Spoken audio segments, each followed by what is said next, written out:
SK 하이닉스가 영업이익률 72%를 찍었다는데 정말 이게 한국 반도체의 황금기 신호일까요? 아니면 정확히 그 반대 신호일까요? 숫자만 보면 다들 황금기라고 합니다. 매출 총이익률 80%가 넘어요. 반도체 30년을 봐온 분들도 처음 보는 숫자입니다. 그런데 여기서 다들 안 짚고 넘어가는 게 하나 있어요. 이 숫자가 어디서 나왔는지, 그리고 누가 이 가격을 결정했는지, 그걸 들여다보면 이야기 자체가 완전히 달라집니다. 왜 하필 지금 메모리 하나가 이 정도로 폭발했을까요? 그리고 똑같은 메모리 회사인 미국 마이크론은 왜 이 흐름에서 자충수를 뒀을까요? 오늘은 이 두 질문을 들고 들어가서 표면의 숫자부터 그 숫자를 만든 동기, 그리고 그 결과로 한국이 지금 어디에 앉아 있는지까지 세 개 층으로 한번 까보겠습니다. 먼저 숫자 하나만 던지고 시작하죠. 지금 미국 빅테크 5곳이 올해 쓴다고 발표한 돈 7천억 달러입니다. 한국 돈으로 약 1천조 원, 한국 GDP 1.8조 달러의 절반이 넘는 금액을 단 5회사가 한 해에 AI 인프라 하나에 쏟아붓고 있어요. 그 돈의 끝자락이 정확히 SK하이닉스의 72% 영업이익률로 흘러들어온 겁니다. 그러면 이 돈을 손에 쥔 쪽이, 진짜 결정권을 쥔 쪽이란 얘기죠. 이건 단순한 반도체 슈퍼사이클이 아닙니다. 새로운 세계 권력 구조가 만들어지는 과정의 영수증이에요. 지상파 경제 뉴스 한번 보세요. 매출 숫자랑 주가만 띄워줍니다. HBM 호황, 삼성, SK 부활, 그 다음 광고. 그런데 이 7천억 달러를 누가, 왜, 무슨 그림을 그리려고 쏟아붓고 있는지 그 구조를 짚어주는 보도 한 번이라도 보신 적 있으세요? 거의 없죠. 그게 이상한 겁니다. 그래서 오늘 영상은 이 순서로 갑니다. 첫 번째, 숫자가 진짜로 말해주고 있는 것. 두 번째, 이 돈을 쏟아붓는 5명의 진짜 목표. 그리고 세 번째, 이 구조 안에서 한국이 부품인지 파트너인지 아니면 인질인지 이 세 질문에 정직하게 답을 해보겠습니다. 먼저 한국 경제 안으로 들어가 봅시다. 10년 전 한국 전체 수출에서 반도체가 차지하는 비중이 10% 초반대였어요. 지금은 얼마일까요? 30% 중반입니다. 단 10년 만에 3배가 된 거죠. 그게 다가 아닙니다. 코스피 상장사 전체 시가총액에서 반도체가 차지하는 비중이 약 45%, 거의 절반이에요. 더 무서운 건 이익 쪽입니다. 올해 코스피 상장사 전체가 벌어들인 이익 가운데 반도체 한 산업이 가져간 비중이 60% 후반대예요. 한 산업이 나라 전체 상장사 이익의 3분의 1을 책임지는 구조. 이게 정상일까요? 아닙니다. 누가 봐도 비정상이고 그래서 누가 봐도 위험한 겁니다. 이 산업이 흔들리는 순간 한국 경제가 같이 흔들리는 구조에 우리가 들어와 있다는 얘기예요. 호황이라기보다는 외줄타기에 가깝습니다. 그리고 외줄 위에서는 박수가 클수록 떨어졌을 때의 충격도 큽니다. 자, 이 비정상의 한가운데에 72%가 있습니다. SK하이닉스 1분기 영업이익률 72%, 매출 총이익률은 80%가 넘어요. 그러면 이게 왜 가능했냐? 물량이 늘어서 그런 게 아닙니다. 가격이 올라서 그런 거예요. 가격만요. 이번 사이클은 철저하게 가격입니다. 수치 하나 더 들어가죠. AI 혁명이 본격적으로 시작된 2023년 빅테크들이 쓰는 전체 자본 지출 가운데 메모리 반도체가 차지하는 비중이 8%였습니다. 작년까지만 해도 그 수준이에요. 그런데 올해 30%까지 올라옵니다. 8에서 30. 메모리가 부품 자리에서 핵심 자원 자리로 이동한 겁니다. 이게 무슨 얘기냐면 지금 메모리 시장은 사실상 경매판이에요.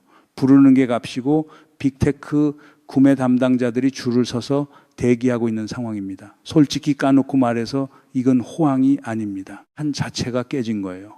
메모리가 부품이 아니라 협상 카드가 된 거고요. 그러면 이 돈을 쏟아붓는 5명, 정체가 뭡니까?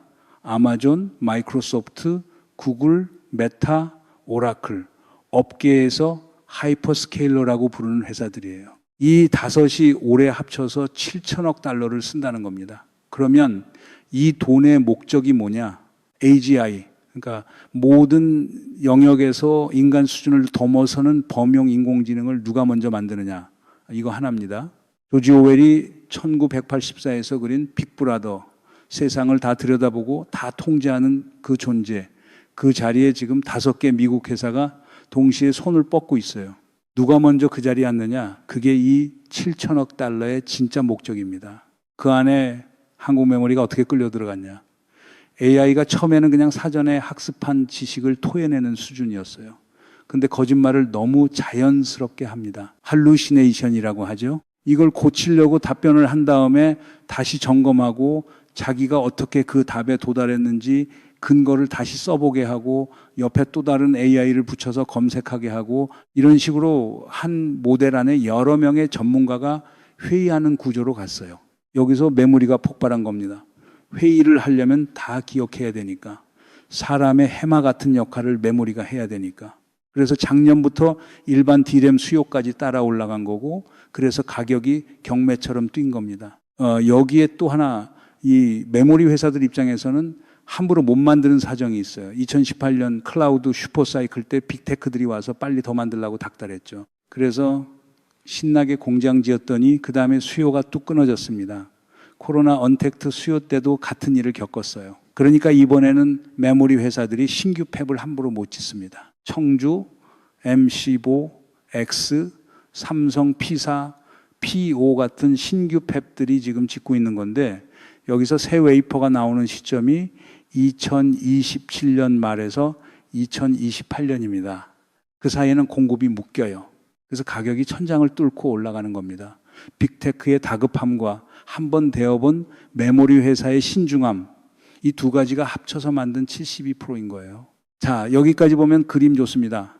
한국이 빅브라더 시대의 핵심 부품 공급자가 됐다. 72%, 영업이익률 찍었다. 끝. 여기서 영상 닫아도 됩니다. 만약에 이게 진짜 결론이라면요. 그런데 여기서 한 가지 놓치면 안 되는 게 있습니다. 미국 메모리 회사인 마이크론. 이 회사가 HBM사를 만들면서 똑같이 자기네 기존 메모리 공정을 쓰려고 했어요. 결과는 패착으로 평가받았습니다. 왜냐? HBM사가 되면서 그 밑에 깔리는 베이스 다이. 쉽게 말해 메모리 아파트의 1층 로비. 이 1층이 단순한 안내 데스크가 아니라 그 자체가 연산까지 일부 담당하는 굉장히 고성능인 로직 칩이 돼버렸기 때문입니다. 그래서 어떻게 됐냐? 삼성전자는 자기네 파운드리 라인이 있으니까 인하우스에서 처리했고 SK 하이닉스는 TSMC 파운드리의 베이스 다이를 맡기기 시작했어요. 정리하면 HBM사부터는 메모리 회사가 메모리만 잘 만들어서는 게임이 안 됩니다. 파운드리 강자, 즉 TSMC와 삼성 파운드리의 입김이 그 위에 올라타는 구조가 된 거예요. 이게 뭘 의미하느냐? HBM이 진화할수록 한국 메모리 회사의 단독 자율성은 줄어듭니다. 설계권은 미국 NVIDIA가 쥐고 핵심 베이스 다이 제조는 파운드리에 묶여요. 메모리 회사는 점점 더 깊이, 점점 더 다른 플레이어들에게 묶이는 거죠. 그러면 가격 결정권을 가진 쪽은 누구일까요? 영업이익률 72%를 찍게 허락해 준 쪽. 그쪽이 누군지 보면 이 호황의 성격이 완전히 달라집니다. 문제는 여기서부터입니다. 이 5회사가 7천억 달러를 쓰는 이유는 단순히 시장 점유율 싸움이 아니에요. AGI를 먼저 만드는 회사가 세상의 운영체제가 되겠다는 군비 경쟁입니다. 우리가 전기를 끌어다 쓰고 통신을 끌어다 쓰듯이 앞으로는 지능을 끌어다 쓰는 시대가 옵니다. 그러면 그 지능을 빌려주는 쪽이 손잡이를 쥐어요. 한국, 대만, 일본, 네덜란드는 그 게임의 핵심 부품 공급자이긴 합니다. 그런데 게임의 룰을 정하는 쪽은 아닙니다. 이게 1차 진짜 그림이에요. 이 그림 안에서 일본은 소재와 장비를 쥐고 있고 네덜란드는 ASML이라는 극자외선 노광 장비 회사를 쥐고 있어요. 최근에는 칩과 칩을 직접 붙이는 하이브리드 본딩 장비를 독점하는 네덜란드 BC라는 회사를 미국의 어플라이드 머티리얼즈가 인수하려고 들어왔습니다. 무슨 얘기냐? AI 밸류 체인의 핵심 길목마다 미국 자본이 위에서 한 번 더 손을 얹고 있다는 얘기입니다. 여기에 또 한 가지 흥미로운 장면이 있어요. 추론 전용 AI 칩 가운데 LPU라는 게 있습니다. 원래는 그록이라는 작은 미국 벤처가 만들고 있었는데 그동안 큰 빅테크 고객을 못 잡던 삼성 파운드리가 이 회사 물량을 받아서 만들고 있었어요. 그런데 그록을 엔비디아가 사실상 인수해버렸습니다. 그러니까 삼성 파운드리 입장에서는 어느 날 갑자기 거래처가 동네 벤처에서 엔비디아로 바뀐 거예요. 좋은 일처럼 보이죠. 그런데 동시에 삼성 파운드리가 엔비디아라는 한 거래처의 결정에 점점 더 깊이 묶여간다는 얘기이기도 합니다. AI 밸류체인 안에서는 큰 거래처를 잡는 게 동시에 큰 사슬에 묶이는 일이에요. 여기서 미국이 어떻게 움직이고 있는지 보세요. 중국의 첨단 반도체 못 들어가게 막아놨더니 중국 SMIC가 만들 수 있는 게 7나노까지인데 수율이 20에서 30%대예요. 같은 시점에 TSMC 2나노 수율은 70%에 육박합니다. 게임 자체가 안 됩니다. 그러니까 중국은 자기네가 그동안 수입했던 옛날 엔비디아 칩 A 시리즈나 A 시리즈 같은 거 갈아 쓰면서 버티고 있는 거고요. 레거시 반도체.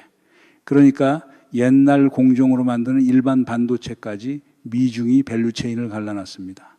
서버나 AI 인프라에 들어가는 칩은 중국산 일절로 안 씁니다. 미국이 그렇게 거놨어요. 그리고 결정적인 장면 하나, 우크라이나 전쟁입니다.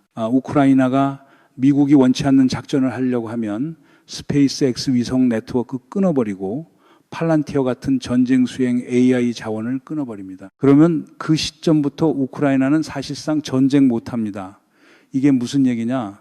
AI 인프라를 쥔 쪽이 그걸 빌려 쓰는 쪽의 작전을 한순간에 꺼버릴 수 있다는 얘기예요. 그런데 한국 뉴스에서 이 우크라이나 셧다운 시나리오를 한국 입장에서 진지하게 분석한 보도 보신 적 있으세요? 거의 없습니다. 군사 전문가들이 무기 자랑은 하는데 정작 미국 AI 인프라에 우리 무기 체계가 얼마나 묶여 있는지 그 얘기는 안 합니다. 그게 진짜 묻혀 있는 질문입니다. 자, 그러면 중국은요? 중국은 다른 전략입니다. 데이터로 갑니다. 미국 회사들이 개인정보 때문에 못 쓰는 데이터를 중국은 국가 차원에서 쫙 갖다 씁니다. 전국의 감시 카메라, 전 국민 생체 인식 데이터. 그 사람이 누군지 지금 뭘 하려는지까지 AI가 추정합니다. 사실상 이미 빅브라더예요. 다만 첨단 반도체가 막혀서 모델 성능 자체가 천장이 있는 거고 여기에 한 가지 더 무서운 가능성이 있어요. 빅브라더 AI 모델은 사람을 슬쩍 한쪽으로 미는 도구도 됩니다. 우리가 유튜브 알고리즘이 자기 성향에 맞는 영상을 계속 밀어주는 거 다 경험하시잖아요.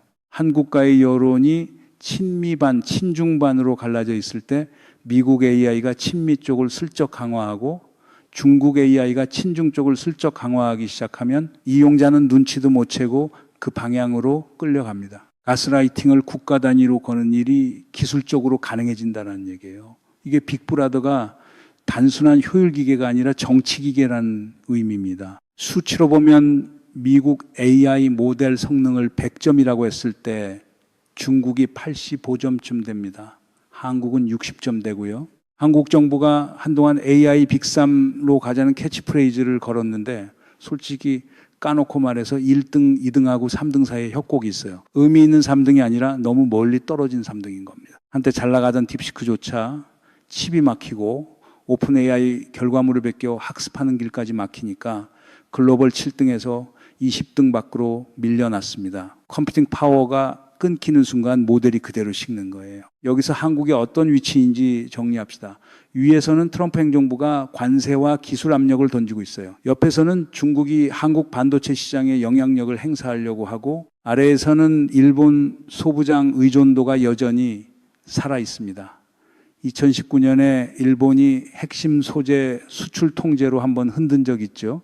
그게 우리가 받은 첫 경고였어요. 강대국 사이에 낀 반도가 역사 속에서 어떤 선택을 강요받아 왔는지 우리는 이미 임진왜란과 병자호란이라는 교과서에서 배웠습니다. 이건 누가 잘하고 잘못하고의 문제가 아닙니다. 구조의 문제예요.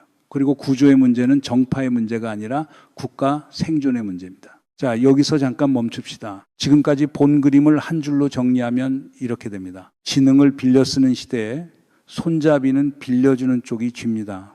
이 한 줄만 붙잡고 다시 처음부터 보세요. 72% 영업이익률이 다르게 보입니다. 7천억 달러가 다르게 보이고요. HBM 호황 뉴스가 다르게 보입니다. 한국이 그동안 끌고 오던 산업적 자존심, 메모리 1위, 디스플레이 1위, 조선 1위, 그게 다 의미가 있죠. 그런데 AI 시대의 진짜 게임은 지능 자체를 누가 소유하느냐입니다. 그 자리에 한국 이름은 아직 없습니다. 70년대 미국이 효율성을 좇아서 제조업을 아시아로 다 보냈어요. 자기네는 설계, 금융, 마케팅만 남기고요. 미국 주가가 그래서 그 뒤 30년 동안 폭주했습니다. 그런데 AI가 제조업까지 다시 효율적으로 만들 수 있게 되니까 미국이 지금 제조업을 다시 끌어오려고 합니다. 트럼프 2기 관세도 그 신호고요. 부메랑이 돌아오고 있는 겁니다. 한 번 떠난 공장을 다시 부르는데도 30년 만에 가능해진 건데 그 부메랑의 손잡이는 여전히 미국이 쥐고 있어요. 여기서 한국의 또 다른 카드가 한 장 등장합니다. 피지컬 AI. AI가 모니터 안에서 채팅만 하다가 이제 현실 세계로 걸어 나옵니다. 두 갈래예요. 하나는 자율주행차, 다른 하나는 휴머노이드 로봇. 한 가지 사실만 드리죠. 현대차 자회사인 보스턴 다이내믹스가 2028년부터 휴머노이드 로봇을 연간 3만 대씩 생산하겠다고 발표했어요. 우크라이나 전장은 이미 일부 작전의 80%를 무인 지상 차량과 드론이 담당하는 수준으로 갔습니다. 러시아 병사들이 기계한테 항복하는 장면이 실제로 보도됐고요. 이게 단순한 자동화가 아닙니다. 산업혁명 다음 차원의 단계예요. 중국 휴머노이드는 어떠냐? 영상에서 보면 무술도 하고 춤도 추고 마라톤도 합니다. 그래서 다들 중국이 빠르다고 하잖아요. 그런데 진짜 산업 현장에서 20kg, 30kg짜리 물건을 들어옮기는 작업 영상은 거의 없습니다. 자율주행은 잘하는데 휴머노이드는 약한 이유. 자율주행은 미중이 갈라지기 전에 미국 데이터를 받았을 수 있었기 때문이에요. 휴머노이드는 그게 막힌 다음에 시작된 분야고요. 데이터 차단 한 줄이 한 산업의 격차를 만드는 시대입니다. 그러면 왜 피지컬 AI에서 한국이 좀 유리하다는 얘기가 나오느냐? 미국은 70년대에 제조업을 다 내보냈어요. 그러니까 제조 현장 노하우가 약해졌습니다. 피지컬 AI는 어디서 학습합니까? 공장에서 학습합니다. 진짜 제조 현장에서. 그러니까 제조 베이스를 그대로 가지고 있는 두 나라가 중요해지는데 그게 중국하고 한국이에요. 통계상 한국이 산업용 로봇을 세계에서 가장 많이 쓰는 나라입니다. 룰 기반 로봇 시대 1위였던 우리가 AI가 얹히는 다음 라운드의 출발선에서도 유리한 위치에 서 있는 거죠. 다만 함정이 있습니다. 이게 핵심이에요. 한국이 피지컬 AI의 하드웨어 강국이 될 수 있어도 그 위에 올라타는 AI 두뇌는 결국 미국 빅브라더의 것입니다. 네이버 하이퍼클로바 X도 LG EX 아온도 자체 모델로는 있지만 글로벌 경쟁선에서는 60점대예요. SKT가 내세우는 A도 알고 보면 자체 모델이 아니라 오픈 AI 모델 위에 얹은 애플리케이션입니다. 그러면 어떻게 되냐? 한국의 공장에서 한국의 로봇이 일하지만 그 로봇의 머리는 미국 회사 클라우드에 가 있는 그림이에요. 그 클라우드가 어느 날 정치적 이유로 닫히면 우크라이나가 우리가 직접 본 시나리오입니다. 이건 이론이 아닙니다. 자, 처음에 던졌던 질문 기억하시죠? SK 하이닉스 영업이익률 72%, 황금기 신호인가 잡혔다는 신호인가? 답은 둘 다입니다. 한국은 황금기에 들어와 있고 동시에 어느 때보다 깊이 잡혀 있어요. 영업이익률 72%는 사실이지만 그 가격 결정권은 빅테크 자본 지출 한마디로 움직입니다. AI 밸류 체인의 핵심 노드 자리는 한국 거지만 그 위에 올라타는 AI 모델은 한국 거가 아닙니다.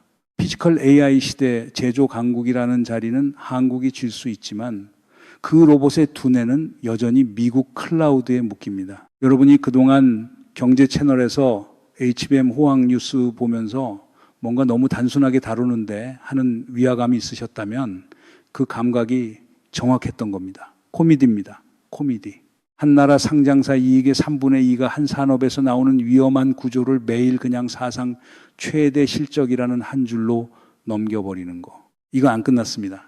오히려 지금부터 훨씬 더 위험해지고 훨씬 더 결정적이 됩니다. 마지막으로 시간표 하나만 드리고 마칠게요. 청주 M15X, 삼성 P4, P5 새로 짓고 있는 메모리 팹들이에요. 가동 시점이 대략 2027년 말부터 2028년입니다. 비슷한 시점에 보스턴 다이내믹스 휴머노이드가 양산에 들어가고 빅테크들이 AGI 도달 목표를 던지고 있는 시점이 그 즈음입니다. 이 3년이 한국이 빅브라더의 핵심 파트너로 올라설 것인지 빅브라더의 인질로 묶일 것인지를 가르는 시간입니다. 정부가 산업 정책에서 기업이 R&D 전략에서 그리고 시민이 어디에 표를 던질 것인가에서 이 구조를 정확히 보고 있느냐 아니면 그냥 분기 실적 뉴스로 넘기고 있느냐. 이게 다음 3년의 진짜 시험입니다. AI 주권이라는 단어가 산업 정책 문서 안에 한 줄로 들어가느냐 마느냐. 그게 이 시험의 첫 채점 항목이에요. 이 흐름이 어디로 가는지 같이 추적하고 싶으시면 구독과 알림 설정 부탁드립니다. 다음 영상에서는 HBM사 베이스다이를 둘러싼 진짜 승자가 누구인지 그 얘기를 한번 들고 오겠습니다.